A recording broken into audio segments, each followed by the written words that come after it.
48 hours statewide ban called by the Joint Action Committee for the death of baby Sana is underway.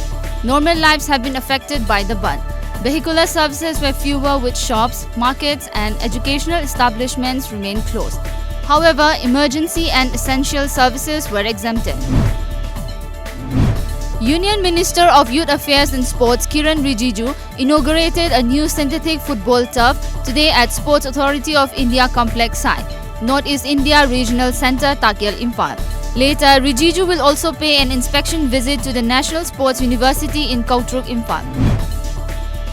Residents of Tuikul area, Chuchanpur district, drew the attention of related department over blacktopping of the inter-village road in the area, since the locals are facing many hardships due to miserable road condition in the area.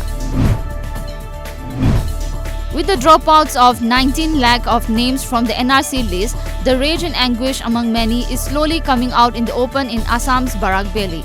According to reports, members of All Assam Bengali Hindu Association staged a strong protest under the statue of Khudiram Bose in Silchar last evening.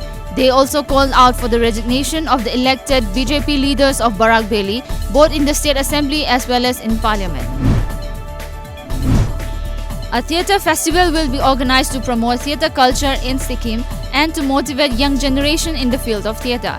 The 4-day-long theatre festival is being jointly organized by Artists Recognized Theatre of Sikkim and Ujjwal Kala Kendra in collaboration with Culture Department from September 26 to 29 at Manam Kendra in Gangtok.